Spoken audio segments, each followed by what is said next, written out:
Salut à toutes et à tous. Je suis Elisabeth Albuquerque et je suis contente de partager avec vous mon podcast que j'ai appelé Immersion comptable. Dans ce podcast, j'ai des conversations avec des experts comptables et des commissaires aux comptes. L'idée est de s'immerger dans le monde merveilleux de cette belle profession.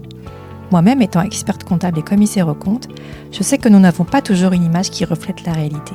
Pourtant, en vivant cette profession au quotidien, je peux vous assurer que c'est un métier aux multiples facettes, derrière lequel il y a des femmes et des hommes passionnés par ce qu'ils entreprennent. J'espère, avec ce podcast, pouvoir partager ma vision de nos métiers. Mais j'ai besoin de vous. Si vous avez aimé ce podcast, n'hésitez surtout pas à lui mettre 5 étoiles sur iTunes et à laisser un commentaire. Ça me permet de faire connaître ce podcast et ça me motivera pour continuer. Dans ce premier épisode d'Immersion comptable, j'ai eu une conversation avec Christian Mathieu. Cet expert comptable et ex-commissaire aux comptes s'est installé à son compte à Ris-Orangis en Essonne il y a maintenant 40 ans. J'ai apprécié de faire ce podcast avec lui. C'est une personne très sympathique qui met tout son cœur à rendre service à ses clients et aux autres. C'est ce qui le motive dans tout ce qu'il fait. Il est très impliqué dans toutes les actions qui permettent de rendre service aussi bien dans son cabinet que dans les différentes associations dans lesquelles il est actif. Il a vu la première mutation du métier avec l'apparition de l'informatique. Nous avons discuté aussi de ce qu'il aime faire en dehors de son cadre du travail et c'est voyager et faire du ski. Il a visité différents pays du monde. Il a 5 enfants et 7 petits-enfants, vous voyez, comme quoi notre métier ne nous empêche pas de voyager et d'avoir une vie de famille. En fait, avoir une vie en dehors de notre cadre professionnel. Après toutes ces années passées dans la profession, il est toujours ravi de s'investir auprès de ses clients. C'est son moteur. Je vous laisse maintenant écouter mon conversation avec Christian Mathieu.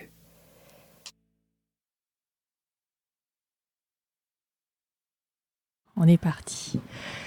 Bonjour Monsieur Mathieu, merci d'avoir accepté mon invitation déjà dans ces locaux. Soyez la bienvenue. Merci. On est à l'abri de peu, mais... C'est ça, oui, avec l'incendie, c'est pas évident. Voilà. Pouvez-vous vous présenter déjà pour commencer? Bon, alors donc, je suis Christian Mathieu, je suis expert comptable depuis peu de temps, 1974. Ah oui, c'est juste tout récent, oui. Voilà, et donc j'ai fait une carrière à 100% dans l'expertise comptable, uniquement. Et j'ai créé ce cabinet sur Ris-Orangis en 1980. Et donc, je suis installé dans ces locaux que nous avons fait construire quelques années après. Ça fait maintenant une 30aine d'années à peu près. Voilà, un peu plus. Voilà. Et dans votre parcours, pourquoi vous avez choisi la comptabilité ? Alors, on revient en arrière, on revient loin. Oui, alors, c'était effectivement pas une direction qui s'imposait dans la mesure où j'ai fait mes études d'une façon tout à fait normale à l'époque. Je suis allé au lycée et j'ai passé un bac philo. D'accord. Qui donc me destinait pas spécialement à ce genre de métier. Et après le bac philo, j'ai commencé des études de droit et de sciences économiques à la faculté à Assas. Et puis au bout de 2 ans, j'ai vu que c'était pas trop ce qui me convenait et j'ai donc décidé de commencer un métier que je ne connaissais qu'un tout petit peu par l'intermédiaire de ma mère. D'accord. Qui avait fait sa carrière comme comptable en cabinet notamment, avec les moyens de l'époque que je la voyais utiliser. Et donc, elle m'a fait connaître l'expert comptable chez qui elle travaillait encore à l'époque, qui était installé à Paris, avenue de l'Opéra. Et j'ai commencé, pendant mes études, que j'ai faites en école privée, parce qu'à l'époque, on passait le DECF en 3 ans. D'accord, oui. J'ai connu le DECF moi aussi. Avec le BTS, etc. Pendant ce temps-là, j'ai travaillé un peu pour cet expert comptable qui était expert auprès des tribunaux. Et je faisais pour lui des expertises judiciaires. D'accord, oui. Je préparais des expertises judiciaires qu'il vérifiait et validait, évidemment. Ah, vous n'avez pas donc du tout commencé par le métier de saisie, non. Traditionnel. Non, pas du tout. Et donc, j'ai gardé des contacts avec ce monsieur. Et puis ensuite, une fois que j'ai eu mon DECS, il fallait faire un stage en cabinet. Et là, j'ai donc fait mon stage dans divers cabinets d'expertise, notamment un qui était boulevard Malesherbes. D'accord. Un cabinet de bonne réputation. Et donc, je faisais des missions dans des groupes importants, notamment on travaillait chez la CFP, Française des Pétroles, la Total. D'accord, mais c'était des missions d'expertise traditionnelle. Voilà. C'était d'expertise et de commissariat. Et comme ça. D'accord. Tout en gardant le contact avec le monsieur chez qui ma mère travaillait. Et puis donc ensuite, j'ai passé dans la foulée, j'ai préparé mon mémoire et je l'ai eu dans la foulée. Et c'était sur quoi le mémoire, le sujet ? Le mémoire, c'était sur les entreprises de transmission de technologie. D'accord. Parce que justement, dans le cabinet où j'étais, je passais beaucoup de temps dans une entreprise qui était spécialisée là-dedans, où j'avais des bons contacts et il y avait pas de sujet là-dessus. Voilà, j'ai donc travaillé là-dessus. J'ai donc eu mon diplôme, je trouve que c'était au mois de novembre, un truc comme ça. Et puis j'ai continué. Ensuite, alors j'ai intégré un cabinet qui était un groupe très très important aussi à l'époque où il y avait peut-être 200 collaborateurs. Ah ouais, parce que là vous avez fait votre stage, c'était pas possible de rester. Non, je voulais changer aussi, et donc j'avais des copains qui avaient fait leur cursus en même temps que moi, dont un qui m'a dit tiens, on cherche des collaborateurs, si ça t'intéresse, voilà. Voilà. Pourquoi ? Et donc j'ai fait quelques mois dans ce cabinet où j'avais là également des dossiers très importants. Je sais pas, on était chez Cora, on était chez Christophe, on était les beaux dossiers, un tas de dossiers importants. Et où on travaillait en équipe dans des locaux un peu vétustes. Et je me souviens toujours, parce que maintenant ça marcherait plus. On était dans un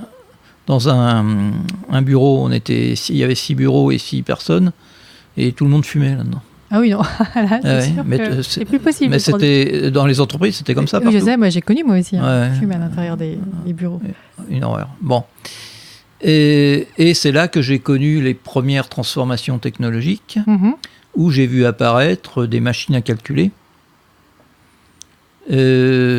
Parce que le cabinet précédent où j'étais, les patrons, les commissaires aux comptes, etc., utilisaient toujours des machines Curta pour tourner. D'accord. Et j'ai vu apparaître les machines Olivetti, Divisuma, et voilà, même certaines avec des bandes. Donc c'était une révolution. C'était tout papier, quoi. Voilà, et j'ai vu apparaître également une technologie nouvelle qui était les cartes perforées. C'est-à-dire qu'on remplissait les écritures, on les passait sur des journaux autocopiants. D'accord. Et on envoyait ces journaux, l'original des journaux, on l'envoyait à des entreprises qui faisaient de la saisie. C'est-à-dire qu'elles saisissaient sur des cartes, elles faisaient des cartes perforées avec ce qu'on leur donnait à saisir.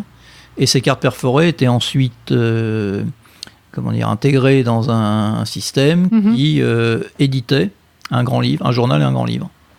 Donc on quittait la comptabilité manuelle. Et ça, en plus, ça imprimait sur les grandes, vous savez, les grandes machines avec... oui, aussi. Oui, mais à l'époque... énorme.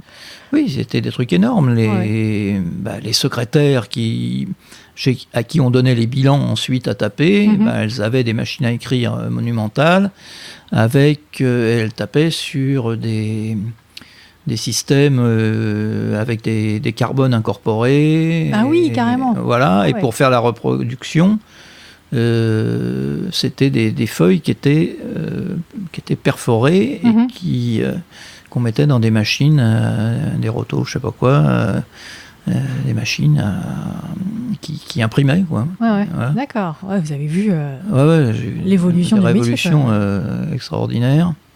Parce que, oui, à l'origine, moi, ce que j'ai connu et ce que j'ai pratiqué quand même, c'était ça. C'est-à-dire le décalque manuel. Oh, sur un grand truc comme ça? Oui. Alors, pour les auditeurs, c'est à peu près format dans A3. Le premier cabinet où je suis allé, on travaillait là-dessus. Et ça, c'était déjà un progrès. Ah oui. Pourquoi? Parce que du temps de ma mère, toutes les femmes qui étaétaient dans ce bureau, elles travaillaient directement sur des journaux. Elles recopiaient. Ah oui, bien sûr, les grands cahiers. Elles faisaient les additions de tête, voilà. À la main, ouais. À la main. Et il fallait donc, après, recopier ce qu'elles avaient mis sur le journal, le recopier sur des comptes, etc. Tandis que ça, c'était déjà un progrès très très intéressant, puisque on mettait sur cette feuille, sur ce support métallique, on mettait un journal qui avait la même taille, on mettait une feuille de carbone qui avait la même taille, et par-dessus, on mettait le compte sur lequel on voulait positionner l'opération. Et donc, ça se reportait sur le journal. Ok. Voilà. Donc, on avait, en une seule écriture, on avait le montant qui était passé à la fois sur le journal et sur le compte. Donc, ce qui évitait les risques d'erreur. Et ça, tout ça, vous faisiez pour des grosses sociétés aussi, du coup? Oui, elles n'avaient pas d'informatique, les grosses sociétés. Hein, c'est ça? Oui, mais même les petites, on passait, tout se passait là-dessus. Ouais. Et le temps que ça prenait, c'était... Ça prenait énormément de temps. Voilà.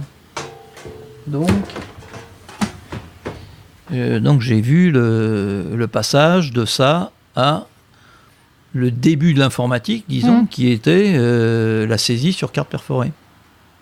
Oui, le début, d'accord. Ouais. Ok. Voilà. Donc là, vous étiez encore... Et puis après, on a connu, alors plus tard, CCMX, etc. Oui, moi j'ai connu CCMX, c'était très moche à l'époque. Voilà. Mais c'était un autre progrès, puisque... Oui, bien sûr, c'était déjà une là, on faisait directement sur... Voilà. Ouais. Donc, j'ai fait ça pendant peut-être un an ou deux. Vous ne restez pas longtemps, vous étiez resté combien de temps, l'autre d'avant, pour faire votre stage? C'était 3 ans. 3 ans, toujours, c'était resté le même, ça n'a pas changé. Voilà. Et donc, une fois que j'ai eu mon diplôme, j'étais donc chez ce client-là, avec, je me doutais bien qu'il allait falloir que je choisisse ma voie ensuite. Et à l'époque, j'habitais déjà donc Ris-en-Rangis, disons, le coin, et d'aller sur Paris, c'était un peu moins pire que ce que c'est aujourd'hui. Ouais. Mais c'était quand même pas idéal. Et donc, moi, j'allais donc avenue de l'Opéra ou à Gare de l'Est aussi, le cabinet où j'étais. Et puis, il y a eu un hasard malencontreux, c'est que l'expert comptable, expert opéra des tribunaux avec qui travaillait ma mère, m'a appelé un jour pour me dire que son associé, une dame qui avait une 50aine d'années, malheureusement venait de décéder accidentellement. Alors c'est un hasard complet, elle s'est piquée, en mangeant un poulet, elle s'est piquée avec un os de poulet. Et elle a fait une septicémie, elle est morte en quelques jours. Oh là là. Donc c'est une dame que je connaissais aussi, évidemment. Et donc, lui, malheureusement, c'était au mois de février. Ah oui, donc il me dit, Monsieur Mathieu, est-ce que ça vous intéresserait de racheter les parts de cette dame, voilà. Et donc je suis rentré, je me suis associé. Donc vous avez commencé avec ce monsieur. Qui était le patron, l'ex ou encore patron de votre mère?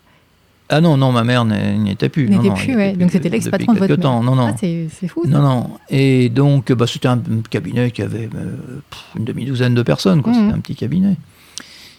Mais ils étaient quand même, il y avait trois experts comptables associés, dont cette dame qui est décédée, plus une autre dame qui est partie justement s'installer toute seule après. Donc j'étais le deuxième expert comptable avec ce monsieur. Et donc j'ai travaillé normalement, je supervisais des collaboratrices, et puis j'allais chez des clients où justement on continuait cette mutation technologique qui paraît encore très très relevée de l'Antiquité. Mais exactement. Voilà. Et donc, à l'époque, oui, on commençait sur CCMX, des choses comme ça. Ouais. D'accord. Voilà. Et donc, je suis resté pendant 5 ans à peu près. Ah oui, c'est pas beaucoup. Bah oui, c'était dans les années 75. Et puis après, j'ai eu... Le hasard a fait que j'avais pas mal de clients qui étaient, disons, à peu près dans cette région. De région de Ris-Orangis, c'est ça Oui, sur Corbeil, par là, voilà. Mais c'est fou ça quand même, ils avaient donc le cabinet, ils prenaient un expert comptable sur Paris, mais les clients étaient ici. Oui, il y en avait quand même quelques-uns. Quelques-uns, d'accord. Et puis ensuite, en même temps, je développais, par le peu de relations que j'avais, je développais un petit peu la clientèle sur le coin. Et donc j'ai trouvé que, je m'étais marié entre-temps, j'avais eu des enfants, donc j'ai trouvé que c'était peut-être plus intelligent de créer ma propre structure sur Ris-Orangis. Dans le coin, ouais. Et ils avaient quel âge vos enfants à ce moment-là? Ils étaient petits, hein? Oui, mais la première avait 5-6 ans déjà, j'en avais... mais quand même. Je les ai eus jeunes, moi. Voilà. Ah bon? Voilà. Et donc, au bout de 5 ans, effectivement, dans les années 80, je me suis venu m'installer à Ris-Orangis. Alors, pas ici, de l'autre côté de la Nationale 7, où j'ai loué un local qui était une agence immobilière dont le monsieur partait en retraite. Et où je me suis installé avec 3-4 personnes. Voilà. Ah ouais, quand même, vous aviez déjà 3-4 collaborateurs. J'ai pris 2-3 personnes dans un premier temps. Pour gérer la comptabilité. Ouais, en fait, vous n'êtes pas créé complètement ex nihilo, mais avec déjà... Non, mais je n'ai pas racheté de clientèle. Voilà, mais vous êtes créé ex nihilo avec déjà un petit portefeuille absolument. De clients. Voilà. Et donc, je suis resté dans cet endroit pendant quelques années. Et puis, là, à l'époque, il y avait beaucoup de commerçants, on avait des connaissances... tous là, et en face de mon cabinet, il y avait une agence d'assurance et avec qui je sympathisais. Et puis on avait des occupations sur la ville, sur Ris-Orangis. Et au bout d'un certain temps, on a constaté qu'on en avait un petit peu marre d'être dans cet endroit qui était désagréable dans la mesure où c'est la rue qui menait de la Nationale 7 à Draveil en passant par un passage à niveau sur la voie ferrée. Ah oui, donc il y avait du bruit à chaque fois. Et donc, le passage à niveau, il s'arrêtait évidemment X fois par heure, et ça faisait des embouteillages invraisemblables. D'accord. Donc c'était désagréable. Et donc on s'est dit, tiens, ça serait peut-être pas idiot d'essayer de trouver un endroit sur la commune où on soit un peu plus... qui soit un peu plus approprié. Et donc, on s'est associé avec... je me suis associé avec cet agent AXA, à l'époque, qui ne s'appelait pas AXA, mais qui s'appelait Groupe Drouot. Groupe Drouot, ça ? Ouais, c'était le Groupe Drouot. D'accord. Et donc, on a trouvé un terrain où nous sommes actuellement, où il y avait un vieux pavillon qu'on a acheté et qu'on a détruit, et on a fait construire ces bureaux. Ouais, ils sont là où on est tous les deux, donc l'agence AXA d'un côté en bas, et moi au-dessus. Voilà. Ouais. Donc je suis là depuis une trentaine, 80, ça fait plus que ça, ça fait bientôt presque 40 ans. Ouais. Voilà. C'est fou. Et le nom, Sophie, vous l'avez choisi le nom, parce que j'étais très imprégné de la notion de fiduciaire. D'accord. Parce que dans les cabinets où j'étais, curieusement, c'était des fiduciaires où la notion de confiance et puis de pluridisciplinarité, tout ça était bien imprégné. Et donc j'ai repris le nom de fiduciaire, Société fiduciaire d'expertise comptable de l'Essonne. D'accord. C'est de l'Essonne. De l'Essonne. Voilà. Le cabinet Sophie. Donc c'est pour ça qu'il y a Sophie, fiduciaire d'expertise comptable, voilà. En Essonne. Et donc j'ai créé ce cabinet, et puis ça s'est développé. J'étais le seul sur Rissorangis de toute façon. Et puis bon, à l'époque, dans les années 80, il y avait quand même des mouvements quoi, de création d'entreprises, de zones industrielles, etc. Et donc après, ça s'est fait du bouche à oreille. Oui, ça se fait par bouche à oreille. Il n'y a pas besoin de faire puis après, je me suis un petit peu impliqué et dans la vie locale et dans la vie, disons, professionnelle, entre les chambres de commerce, etc. D'accord, vous êtes fait connaître comme ça. En fait. Voilà. D'accord. Et également au niveau, disons, associatif par le Lions Club qu'on a créé, que j'avais créé à Rissorangis il y a bien longtemps. Ça fait combien de temps que vous avez créé le Lions Club ben, je l'avais créé en 77-82. Oui, pas longtemps après, vous êtes... après m'être installé, quoi, ici, juste, voilà. Ok, super. Donc, par le Lions Club, je connaissais aussi toutes les principales figures de Rissorangis au niveau professionnel. Voilà. Donc, ma position sur Rissorangis c'est assise comme ça et continue à se développer parce que bon, je suis quand même relativement bien placé géographiquement. Oui, là vous êtes bien. Et puis, voilà, et puis bon, quand même, il y a pas mal de gens qui me connaissent depuis. Voilà. Et donc, on a depuis vu la continuation de l'évolution technologique, qui nous a fait nous équiper évidemment en informatique directement. Et par contre, le changement radical de la profession en particulier, mais des entreprises en général, c'est-à-dire la dématérialisation complète, on n'est pas encore du tout dans cette logique-là et la philosophie du zéro papier, moi, m'intéresse pas. Dans votre cabinet, en fait, ici, le cabinet Sophie, vous n'êtes pas dans cette optique-là, dématérialisation? Non, pas du tout. D'autant qu'on a quand même beaucoup de petites entreprises également qui nous apportent des tas de papiers et qui continuent, qui ne passeront pas au zéro papier parce qu'il faut toujours aller acheter du gasoil ou n'importe quoi. Il y a des logiciels qui sont capables de gérer ça. Comment ? Il y a des logiciels qui sont capables de gérer ça aujourd'hui. Oui, mais... Non, vous n'êtes pas prêt. Non, puis moi, c'est pas dans ma philosophie. Donc ça viendra peut-être après pour les successeurs, mais... Vous pensez déjà à la succession ? Ah bah, il serait temps, oui, quand même. Ouais. Ouais. Il serait temps. Et voilà. vous avez rencontré des difficultés quand vous vous êtes installé ? Ou pas du tout ? Ça a été assez facile ? Non. C'était, la seule difficulté, c'est d'être responsable à 100%. Et d'assumer. Donc il faut être très très disponible, faut aménager son temps et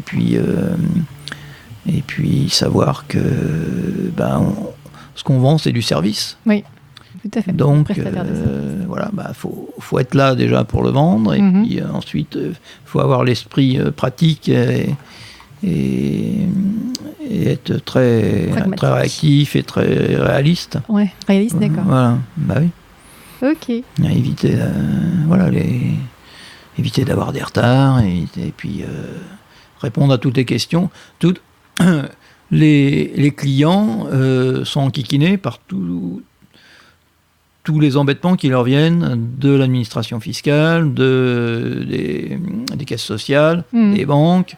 Voilà, de la réglementation, et donc il se retourne sur l'expert comptable. J'ai reçu ça, qu'est-ce que vous en pensez, qu'est-ce qu'il faut faire? Donc il faut leur trouver des solutions. On est là pour ça. On est là pour ça, mais c'est pas un métier de tourpeau, notamment au niveau du stress. Ce que je veux dire, il y a des échéances qui arrivent. Il y a toujours quelque chose. Ouais. Avant, vous avez des déclarations de TVA, je m'en souviens, moi j'en ai fait, des déclarations de TVA papier qu'on envoyait aux clients, et après c'était lui qui se débrouillait pour régler. Oui, alors que aussi, là, c'est nous maintenant, on fait qui tout. faisons les règlements, les envois et tout, à la place du client. Les règlements pour il y a une autre responsabilité qui nous pèse, qui pèse sur nos épaules. Donc, c'est un métier qui change, Oh, oui. qui se dématérialise, évidemment, de façon même obligatoire dans certains domaines. J'allais vous dire, à un moment donné où vous allez plus pouvoir dire je veux pas, je veux plus. Ou alors ce sera plus vous, ce sera quelqu'un d'autre dans votre tête. Mais d'une façon générale, moi, la dépersonnalisation et le manque de contact humain, ça m'intéresse pas du tout. Alors ça veut pas dire ça, hein, au contraire. Hein. Ça permet de dégager du temps pour avoir plus de contacts, d'avoir plus de conseils de la part de l'expert comptable. Ils sont toujours demandeurs. Tous les interlocuteurs, maintenant, justement, il n'y a plus de contact, c'est même plus le téléphone, c'est envoyer un mail. Voilà, c'est tout. Donc, ça c'est votre ressenti, d'accord. Mon ressenti, c'est qu'on ne travaille plus qu'avec des touches.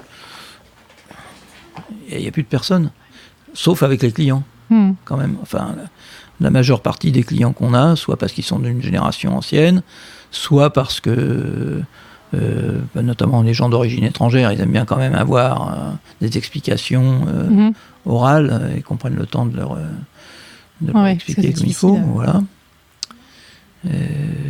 Mais autrement, les rapports officiels avec les administrations, moi ça ne m'intéresse pas du tout. Les administrations et même les banques. Hein.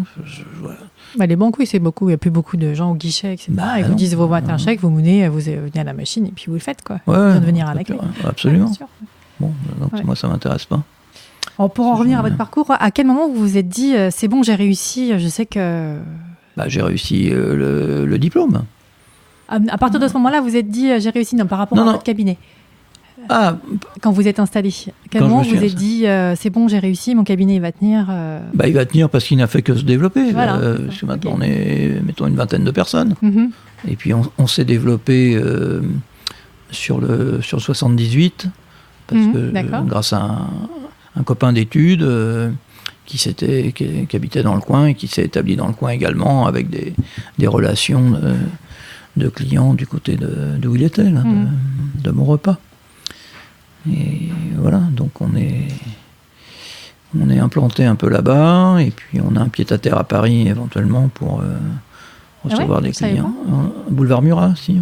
Je savais pas du tout. Si. Pour recevoir des clients, c'est un bureau, mais il n'y a personne qui y travaille, c'est juste. Mais si jamais vous avez besoin de prendre un rendez-vous, vous pouvez aller là-bas, c'est ça? D'accord, c'est chouette ça. Ouais. Quand est-ce que vous vous êtes senti vraiment expert comptable, commissaire aux comptes pour la première fois? À quel moment? Est-ce qu'il y a un moment décisif, un déclic, ou pas du tout? Ça s'est fait naturellement? Ça s'est fait naturellement parce que dès que je me suis associé avec ce confrère à Paris, l'avenue de l'Opéra, c'était moi qui m'occupais des dossiers dont s'occupait la dame qui était décédée avant. Donc j'étais obligé de jouer le rôle d'expert comptable tout de suite. Et puis hop, après, la roue a été lancée. Quoi. Et puis, après, c'est le relationnel, on a des appels, et puis on essaye de développer. Hein. D'accord. Mais bon, j'ai pas eu je me suis pas fixé d'objectif particulier. Ça a suivi son cours.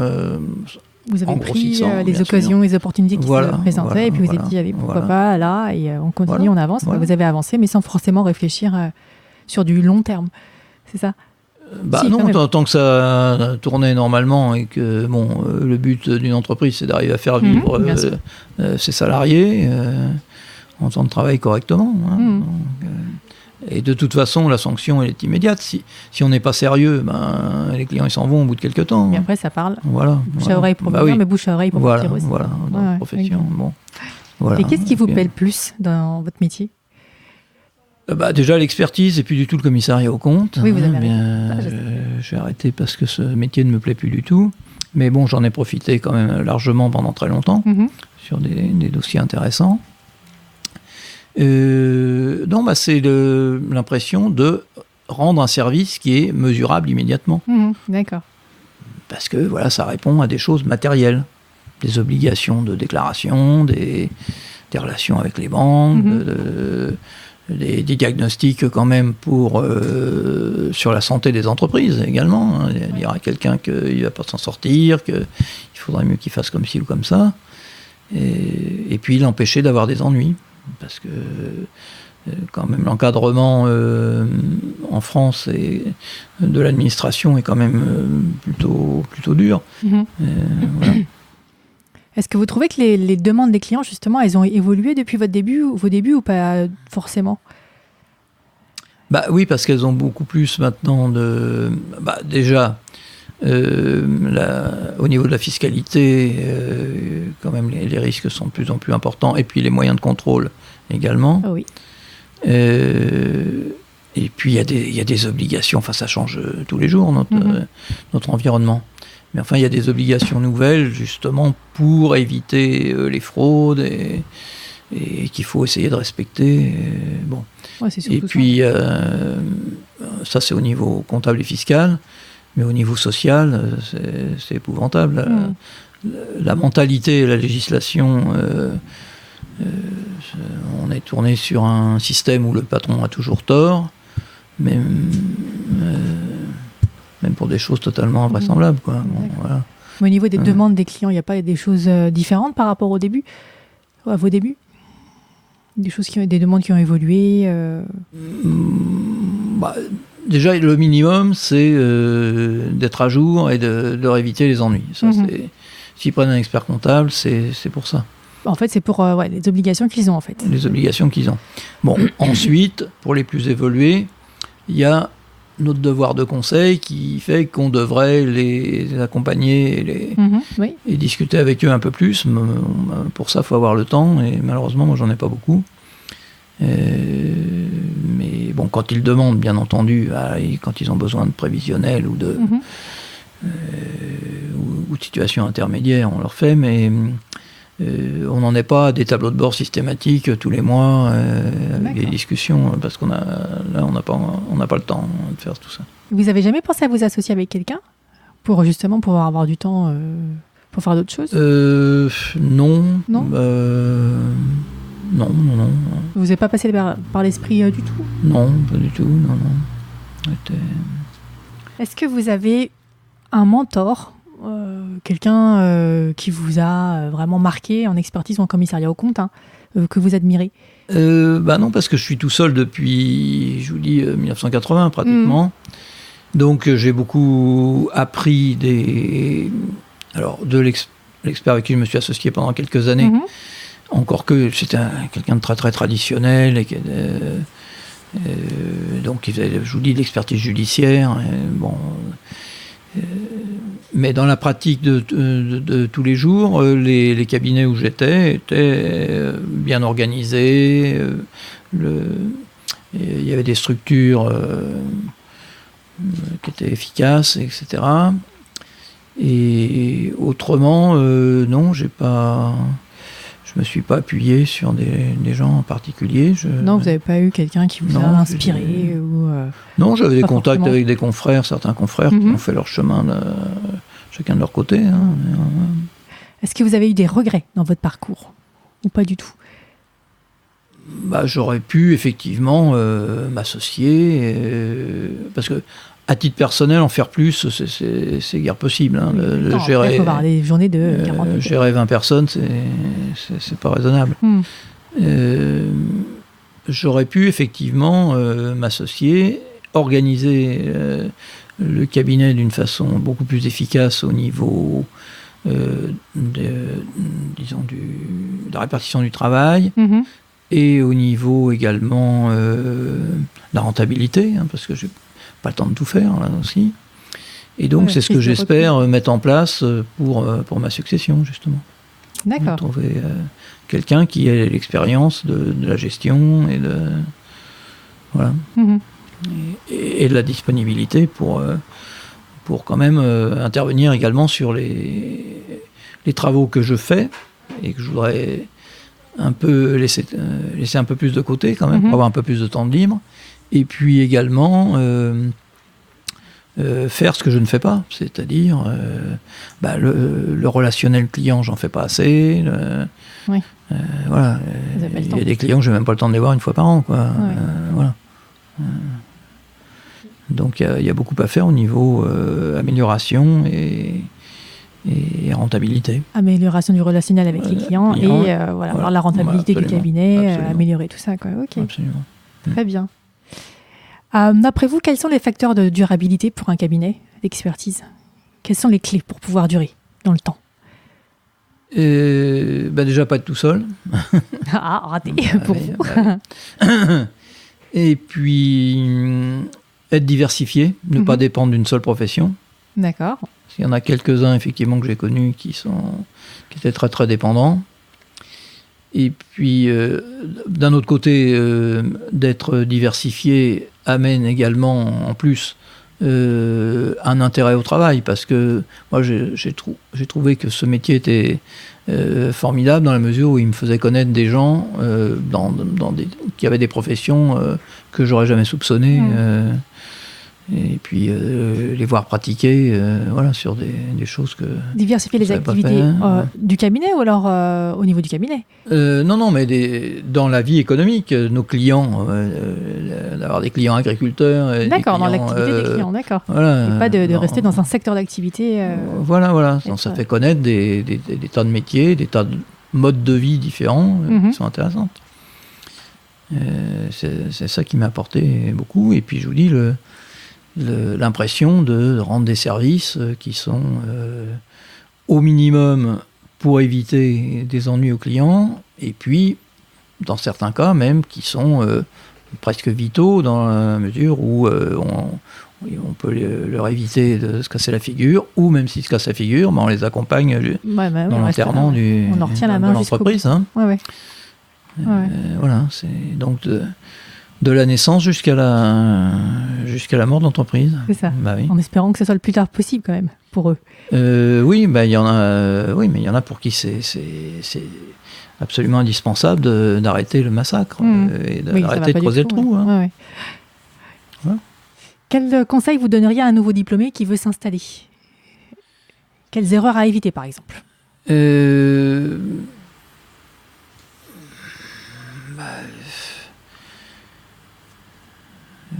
Ça peut être, je sais pas, il faut se lancer, il ne faut pas avoir peur. Il faut déjà s'équiper. Maintenant, on est obligé d'avoir des matériaux disons ad hoc et performants. Et puis, surtout, ce qu'il faut faire pour se développer, il faut participer à la vie locale. D'accord. Au niveau de la ville, ok. Oui. La ville, pas forcément que. Hein. Après, vous aviez dit tout ce qui est chambre de commerce. Oui, mais il y a ça, à mon avis, pour avoir des contacts humains. C'est un des métiers où on peut, je pense, encore avoir des contacts humains. Sinon, ce que je vois dans certains plus jeunes qui s'installent, c'est l'environnement actuel de ce monde qui m'intéresse pas. C'est-à-dire, tout est dématérialisé, on a un site... et on contacte les gens sur Facebook. Venez chez moi, je suis le meilleur. Enfin bon. C'est pas mal des fois pour reprendre contact avec des gens de réseauter, comme je dis. Oui, mais moi ça m'intéresse pas de récolter des clients qui sont intéressés par ce genre de contact-là. Quelqu'un qui cherche un expert comptable ou le jour où vous choisirez votre médecin en regardant sur Facebook celui qui a le meilleur profil. Ils vont se faire noter, bientôt. Moi, ça m'intéresse pas. Dans votre quotidien, qu'est-ce qui est le plus difficile à gérer, d'après vous? Partager la responsabilité, parce que comme je peux pas tout faire tout seul, mais que, in fine, je suis forcément le dernier responsable, faut essayer de voir, justement, au niveau de l'organisation, et c'est pour ça que j'arrive pas à faire ça tout seul, il faut que chaque collaborateur, prenne en charge sa quote-part de responsabilité et sache déjà ce qu'il a à faire, à quelle date, et comment, etc., et qu'il ait aussi le sens, qu'il ait aussi la motivation et le sens du métier, c'est-à-dire notre obligation de faire les choses comme il faut, plus le devoir de conseil, c'est-à-dire d'avoir l'esprit critique et se dire, tiens, lui, je sais pas, il me parle de sa secrétaire qui vient le dimanche, est-ce que on fait pas de fiche de paye pour la secrétaire? Qu'est-ce que c'est que cette histoire? Faut être réactif et puis se remettre en cause tous les dangers que qu'un client même ne soupçonne pas. Parce que, oui, dans le fil de la conversation, il dit quelque chose. Et voilà, à la limite, c'est tous les gens qui sont payés au noir. Le chef d'entreprise qui paye le menuisier comme ça, tout le monde est content. Le menuisier, il avait payé pour son boulot, et puis le patron, il a fait le travail pour le client, et il a payé la personne qui l'a fait. Oui, sans déclarer. Mais, sans déclarer. Donc, il faut quand même le mettre en garde, même si ça lui permet de gagner de l'argent, sur les risques potentiels qu'il peut y avoir, sur le moindre incident, qui peuvent coûter très très cher quand même. Est-ce qu'il n'y a pas une difficulté pour laquelle vous n'avez pas encore trouvé de solution, ou c'est vraiment bloquant pour vous ? Moi, c'est surtout le passage à la dématérialisation, et puis les obligations de paiement maintenant par tout un tas de systèmes qui... je trouve que tout fonctionnait bien avant. Ouais. Avec des chèques, c'était très bien.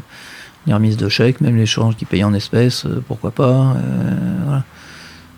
Les chèques, ça peut être vite falsifié. C'est pour ça aussi qu'il y a eu les virements qui ont été mis en place. Justement, plus on passe au système informatique, et plus on peut être piraté également.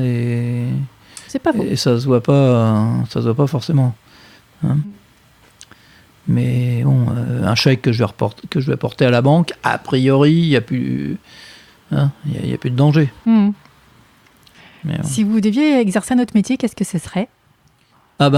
Si j'étais à l'époque du bac et que je dois choisir quelque chose, je ferais médecine. Mais vous n'avez pas fait, non ? Vous avez fait non, j'ai fait philo. J'ai fait droit. Droit, ouais. Et médecine, mais dans quelle spécialité ? Qu'importe, mais le sens ce qui m'intéresse dans ce métier, c'est le sens du service.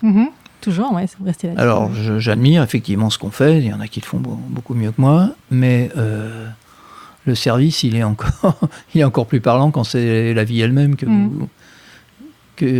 vous permettez de sauvegarder ou d'améliorer. Ouais. Hein ?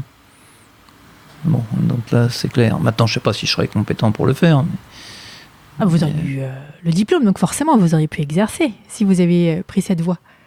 Ouais, mais bon, à l'époque, il fallait être très fort en maths pour faire médecine. Ouais. Bon, d'accord. Ouais. Je savais pas. Des questions plus personnelles. Pouvez-vous me parler de votre enfance ? Dans quel contexte familial vous avez grandi ? J'étais dans une famille très très modeste. Donc ma mère était comptable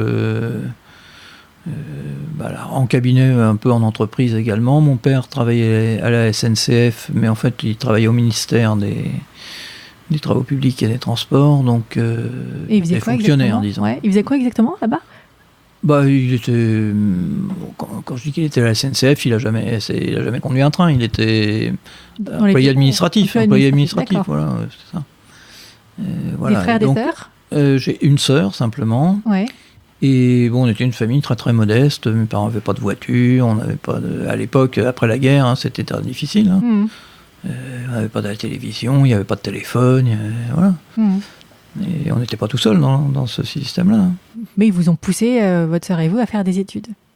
Oui, par contre, ils ont eu le souci, effectivement, que vous fassiez des études et que vous déjà d'aller au lycée à l'époque, c'était déjà un must, parce que c'était pas tout le monde qui pouvait y aller. Mais en plus, après, ils vous ont payé une école privée pour passer. Après, une fois que j'ai eu le bac, oui. Après la fac, oui. Donc c'était effectivement là quelque chose de remarquable pour des gens de ce milieu-là. Mais bon, ils avaient bien conscience qu'il fallait faire des efforts et qu'on n'avait rien sans travailler, quoi, bien entendu. Ça ne discutait même pas à l'époque. Et donc, vous avez combien d'enfants ? Moi, j'en ai 5. Ah oui, je ne m'attendais pas à ça. Oui. J'en ai 5, j'ai 7 petits-enfants maintenant. Par contre, il n'y en a aucun qui a voulu faire de la comptabilité. De vos enfants, d'accord. De mes enfants, bon, donc c'est foutu. Ah oui, pour reprendre le cabinet, vous auriez peut-être pensé à... Oui, parce que c'est un système que je vois et que j'apprécie particulièrement chez certains de nos clients, où on est dans la deuxième, voire troisième génération. Bien sûr, qui reprend. Voilà. Et même chez certains confrères. Et même, pourquoi pas, à Brétigny. C'est ça. Oui. 5 enfants, d'accord. Donc vous les avez eu en même temps que vous aviez votre cabinet. Ça n'a pas été trop difficile à gérer? Je travaillais tout le temps. Hein. Ouais, c'est ça. Bon, je travaillais aussi des fois chez moi, le soir. Alors, pas avec un ordinateur portable, hein, ça n'existait pas à l'époque. Oui, sur papier. Oui, sur papier, on rédigeait des rapports. À la maison, voilà. D'accord. Ouais. Est-ce que vous avez des passions, des loisirs en dehors du cadre professionnel? Je suis surtout bien impliqué dans le milieu associatif. Voilà, c'est surtout ça qui me prend énormément de temps. C'est toujours porté, disons, par l'idée de rendre service dans différents domaines. Ouais, c'est fou, parce que vous êtes dans l'association Lions Club. Dans le Lions Club depuis très très longtemps. Ouais. Vous êtes aussi administrateur au niveau de la Ligue contre le cancer. La Ligue contre le cancer, oui. Je suis, par exemple, je suis au Secours catholique d'ici. Là, Mais c'est vraiment toujours l'idée de rendre service. J'étais engagé dans la politique également, puisque je suis toujours conseiller municipal d'ailleurs. Ici, et puis, mais j'aimerais justement faire beaucoup plus, mais j'ai pas eu le temps de faire tout ce que j'aurais voulu faire. D'accord. Et oui. Ah ouais. Et vous organisez aussi la course Octobre Rose. Ça c'est dans le cadre c'est à la fois le Lions Club et puis pour la Ligue. La Ligue, Ligue contre le cancer. Ouais. Oui, j'avais créé ça il y a 6 ans maintenant, à Mency. Hein. Voilà. Mais sinon, vous n'avez pas, je sais pas, vous jouez d'un instrument, vous faites non, au niveau artistique, non, rien du tout.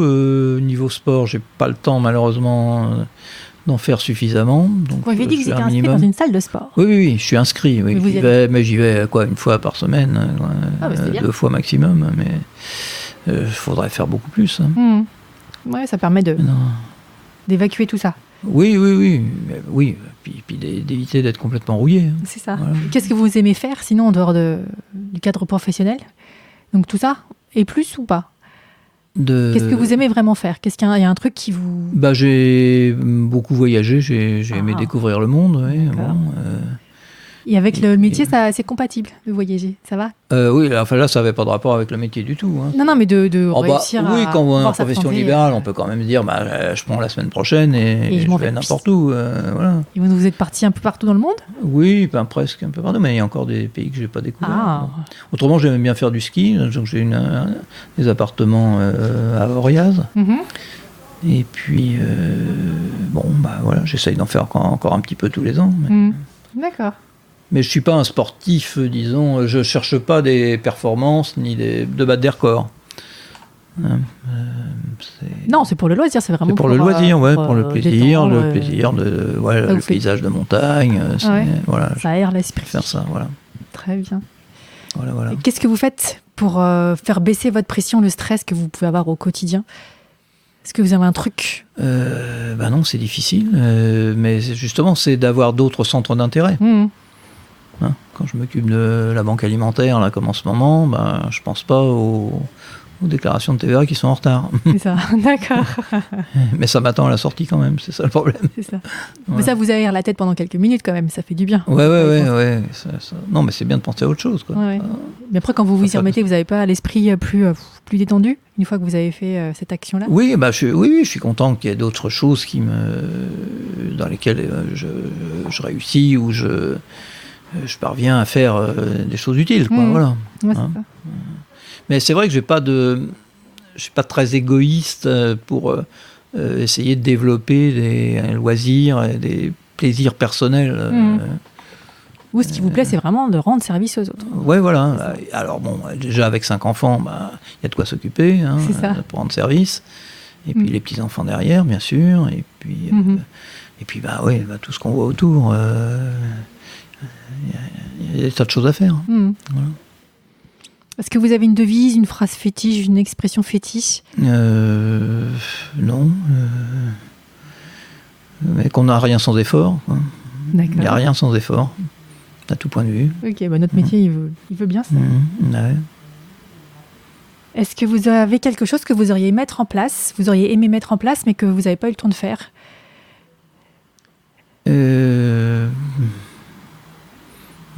Développer encore plus le cabinet, oui, mais non, j'ai pas de déception.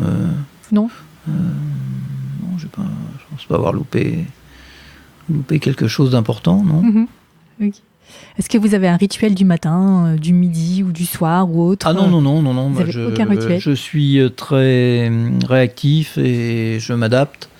J'aime bien la souplesse. Et puis, c'est pour ça que la profession libérale m'a toujours attiré. Parce que, voilà, on a la possibilité de faire ce qu'on veut, a priori, sauf que la plupart du temps, c'est de bosser.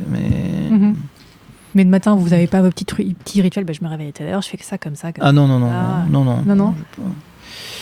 Je laisse les choses se faire. D'accord. Mais je suis toujours pressé, effectivement, de venir au bureau. Généralement, je passe toujours par le bureau. Ouais. Vous êtes toujours content de venir au bureau? Donc oui, complètement. Ouais. C'est super. Oui. C'est génial.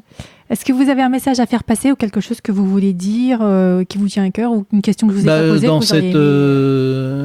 pense que cette profession a un avenir, parce que l'économie, il y en aura toujours. Oui, c'est sûr. De l'économie privée notamment, parce que l'économie des pays communistes, ça m'a jamais... c'est surtout des choses qui m'ont bloqué quand j'étais plus jeune, ouais. Mais justement, ce métier pour aider les entreprises à se créer et à se développer, il continuera d'exister, et il évoluera peut-être dans ses formules de communication, malheureusement, mais je pense qu'il restera toujours une façon de communiquer de façon humaine et de donner des conseils ou des mises en garde pour aider les gens qui ont l'esprit d'entreprise à réussir. Très bien. Merci pour cette interview. Je vous remercie. Il n'y a pas de révélation extraordinaire. Non, c'était une interview pour vous connaître. Voilà, il y a peut-être d'autres experts comptables qui ont eu des vies très différentes, ou qui ont d'autres loisirs, enfin d'autres passions différentes. Ça peut. Je vais les interviewer aussi. Voilà, d'accord. Merci beaucoup. Très bien. Bon, écoutez, travaillez bien sur le sujet. Merci. J'espère que ce premier épisode d'Immersion Comptable vous a plu et que vous avez passé un agréable moment. N'hésitez pas à le dire en mettant 5 étoiles sur iTunes et en laissant des commentaires. Ça me permettra de me faire connaître et de faire évoluer mon podcast en fonction de vos remarques. Je vous dis à bientôt pour un nouvel épisode d'Immersion Comptable.